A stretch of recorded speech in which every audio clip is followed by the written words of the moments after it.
21 ki nga xamante ne moom mooy MVP nee na Nicolas Jackson est sur le banc tey Habib Diallo moom moo remplacé ki nga xamante ne moom mooy Nico sur le 11 de départ donc je pense que il y a énormément de la qualité sur le banc de l'équipe tey jii damay ñëw tuuti ci profondeur de banc bi wax nañu sur le 11 mais voilà aujourd'hui on a un joueur comme Ismaïla Sarr Ibrahim Mbaye Lamine Camara Nicolas Jackson Ismaïla Jacobs Cheikh Tidiane Sabali Pape Matar Sarr titulaire avec leur club ñooñu tey jii ñu ngi ci baawu équipe nationale du Sénégal la qualité de ce groupe moo tax démb bi ma dégluwee l'entraîneur du Mali mu ne il n'est pas impressionné par l'équipe sénégalaise mais par contre moi je dirais si man je suis impressionné par la qualité et la valeur de ce groupe et groupe boo xamante ne la vraiment da ngay gis ne que il n'y a pas des problèmes d'ego ay clan amul fii il y a une cohésion extraordinaire au sein de ce groupe waaye tamit vraiment la qualité de nos joueurs cette belle génération là si soo ñu si doon indil commentaire foofu tamit. man dama ne Pape Thiaw. fi mu toll nii li mu am. ñun ñëpp yàlla nañu ko am. très bien. genre joueur yi nga xam ne tey Pape Thiaw am na ko entraîneur bu nekk loolu lay rêve la moo tax gars yi doon rey seen bopp si Hervé Renard pour mu ñëw Sénégal. parce que am na entraîneur yoo xam ne dañuy xool équipe bi nga xam ne moom moo pare équipe bi dafa nekk si yoon. xam nga dem am tour si équipe boobu mais pas mu ñëw jox tour équipe bi parce que. maintenant le Sénégal. ñëpp a koy keneen boo tooyee tey ba Brésil di la soxla. ba Argentine di football ak yow. Angleterre ban pays africain la mosu football. musul am tey boo demee tey yow nga nekk premier pays africain bi nga xam ne tey yaa joué Angleterre biir Londres fekk ko fa humilié ko avec la manière. tey Sénégal doolu équipe bu ndaw tey di nga xam ne tey effectif bi nga xam ne tey Sénégal am na ko boo xool depuis début saison ba fu depuis CAN bi ba fu mu toll sur match yëpp ñu ngi ko gagné te ñu ngi ko gagné si banc bi lañu jógee ñoo def différence te tey nga amaat beneen loo xam te ne yokkaat nga ko si banc bi mooy loo xam ne xaaral ko woon xam nga mooy lan. mooy Ismaïla Sarr bi nga xam te ne jël nga ko teg ko si banc bi. jël Ibrahima Mbaye teg ko si banc bi. le super sub le joker de luxe de Pape Bouna Thiaw. jël 2-3 attaquants de pointe. doo avancé foofu coach Ibrahima Mbaye foog nga taxaw si. fa laay jëm si moom man nee naa leen il me rappelle Ezequiel Lavezzi. l'ancien attaquant du Paris Saint-Germain. capitaine emblématique du Napoli. avec la génération ñoom Cavani Hamsik ñoom Zuniga cette belle génération. xam nga le futur Sadio Mané. oui. doo ko yàqamti. mooy le futur Sadio Mané. c'est le futur Sadio Mané parce que c'est l'avenir du football sénégalais. Ibrahima Mbaye mooy Ibrahima Mbaye. l'attaquant du Paris Saint-Germain. moo tax Pape Thiaw il est très intelligent yàqamti ko parce que bëggul boobu brûler état bi parce que am na lu koy xaar. nànk-nànk la koy def nànk-nànk. très bien. Ibrahima Mbaye jarul ñu koy yàqamti. dina ñëw loo xam ne tey génération ñoom Lamine Camara génération ñoom Pape Matar Sarr la génération ñoom Sabali. ñooñu jarul ñuy yàqante parce que Coupe d'Afrique bii di ñëwaat ñoom ñoo koy triplé waat incha allah rabi. actuellement dafay doublé ak Sénégal ñëwaat war ko triplé parce que dafa am 4 Coupes d'Afrique yoo xam ne daf ñu perdre. ak génération yi nga xam ne dañu fi joxe jóge. la confiance de Lassi gars yi. non génération ñoom Papis Demba Cissé. oui génération ñoom Demba Ba ñoom Mame Birame Diouf. ñun dañ ci jël ak exemple ñu bokk ak ay mag yu am fulla ñu xam lu ñu bëgg ku si mel ni comme Gana Gueye. boo xam ne tey non Gana Gueye est-ce que xam nga ne li ñuy wax ci Sadio Mané ne monument la est-ce que xam nga Gana Gueye monument la fii. Idrissa Gana Gueye. dafa doon exemple. te xam nga bu fekkee dama génn aspect football tuuti. oui ñëw ci aspect diine. su ma si duggee peut-être mun naa dugg ci cadre boo xam ne mun naa génn cadre sport. d'accord mais dafay joxe exemple xale yi nga xam ne tey. oui est-ce que mës nga gis Gana Gueye jël ndox di naan di taxaw. yaa ngi wax lu graaw la si. mosoo ko c'est un exemple xam na ne mën na ne monde booy naan ndox da nga war a toog. te boo juumee naan ko da nga war a tari baatu Faatiha war nga falaxe wala kul wallahu ahad ba mu jeex pour yàlla dellusiwaat ndox boobu parce que heure booy taxaw di naan ça veut dire que yaa ngi naanal seytaan te Gana Gueye c'est un exemple à chaque fois muy joué seetlu lu ma lay wax amul beneen boo xam ne mu mar bu demee jël ndox ci banc bi dafay taxaw naan ko jógaat dem fubal c'est un exemple dañuy wax Sadio Mané mais dañuy fàtte Idrissa Gana. Idrissa Gana te génération boobu c'est quelqu'un qui incarne le professionnalisme. parce que des fois j'étais pas d'accord. ak yenn critiques yi nga xamante ne ñi ngi ko doon def à son encontre. mais à son âge muy football ba tey au niveau du championnat anglais. gis nga Mamour si waaw Mamour Gana Gueye il a 36 ans. oui.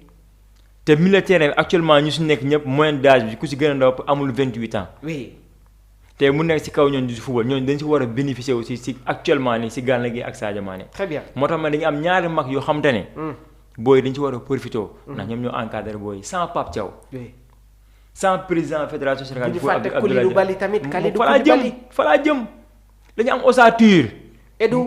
ossature la ñu am xoolal ossature bi ma la wax. Edouard Mendy. Kalidou Koulibaly. Gana Gueye. Sadio Mané waaye yow léegi lan nga bëggaat leneen. bëggaatuma dara. xam lan la ñu bëggaat instant actuellement nii. oui. beneen trophée bu ñu xam naa ne lu ñu dese pour ñu dem seetaani match bi ñëwaat bëreetul mais ki nga xamante ne moom mooy Khadim Bamba Diallo.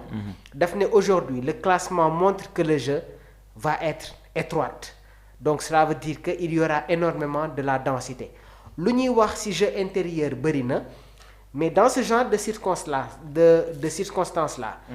est-ce que tey jii l'outside game maanaam le jeu extérieur du nekk yi tamit un point très important. Déjà, moi, c'est l'opposé du jeu intérieur, se concentrant sur les ailes, couloirs, latéraux.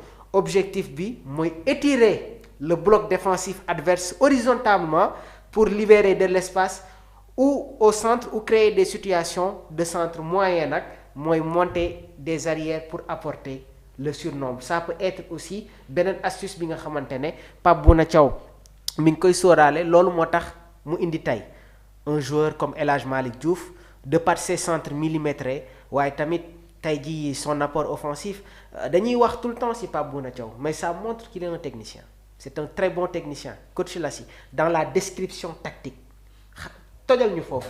Respect d'abord à Pape Thiaw. Oui. Respect encore à Pape Thiaw ça se voit que maintenant. ñun coach africain yi ñu ngi développé bu baax si wàll bi nga xamante ne moom la ñu nekk te yàlla yokk incha allah rabbi xam nga mooy li waa ji wax internet bi te mun naa ne ko résumé na sax. résumé na man li nga xam ne fa laa bëggoon jëm ça se voit que ne Sport Live 221.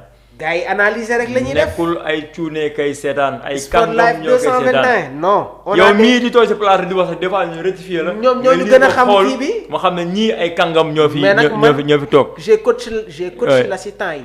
moo tax soo leen tegee analyse tactique man tamit damay teg analyse tactique. Mamour parce que daan ngeen ma rey mais léegi moom j'ai coach Bokandé moom dina ñëw après match bi. incha allah mais là j'ai coach la si ci biir plateau. parce que xam nga le fait que mu départ loo Iliman Ndiaye. c'est parce que loolu wax na parce que dafa bëgg mu libérer couloir parce que Ismaïla Sarr à chaque fois mu am tendance du départ des fois suñu latéral pour ñu monter pour centrer dañu am problème parce que day ñëw ba si ligne bi taxaw fa te waa ji mënoo def doublure di jaar si biir stade bi mënut a ne. donc moom Iliman Ndiaye dafay libérer espace bi nga xam te ne El Hadji Malick Diouf wala Krépin Diatta. à chaque fois qu'il est dans l'intérieur. dinañu mën a di def centrer parce que on a besoin des latéraux yi nga xam te ne tey dañuy combiner ak suñu milieu de terrain que ce soit Habib Diarra ou bien Pape Alassane.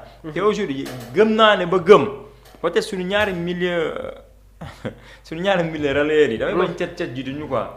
mais suñu ñaari milieu relayeurs yi gëm naa tey ils vont faire un très grand match. ils vont faire un très grand match. peut-être bii bi sax si ñoom lay jógee. Sénégal Mali à partir de 16h inchallah mu nekk tamit le premier match des quarts de finale de la Coupe d'Afrique des Nations 2025 donc ñu ngi leen di jaajëfal bu baax a baax ki nga xamante ne moom mooy Cheikh Sidi le jeu extérieur est très utile Mamour le Mali enquête souvent sur les centres contre la Zambie et la Tunisie merci beaucoup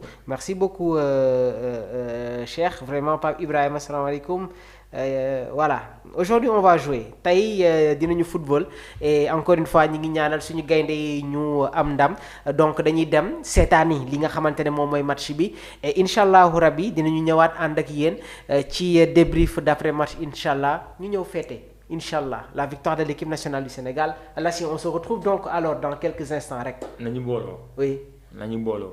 lu waay jàppaloon sa morom naka bàyyi. lu waay jàppaloon sa morom. naka bàyyi 90 minutes kese la. oui ñaanuñu yàlla yegg 120 minutes. te loolu pour ñu am ko. Sénégal bu ñu boole doon benn Mamour amul lu ñu bëgg te duñ ko am que soit musulman que soit chrétien. ak lu waay mënti doon. lu waay mënti foo mënti bokk. mooy manko bi rek. nañu manko dem jëli ndam li et ndam li mooy tey jii nii ça commence encore une fois ça commence aujourd'hui par une victoire face aux Aigles du Mali. Amin. Donc c'est dans quelques instants. Pape Ibrahima Faye, jouons au ballon Mamour. On va jouer au football. Il y aura du beau football et je pense que on va pas être dans l'excès de confiance, mais je fais confiance à nos joueurs.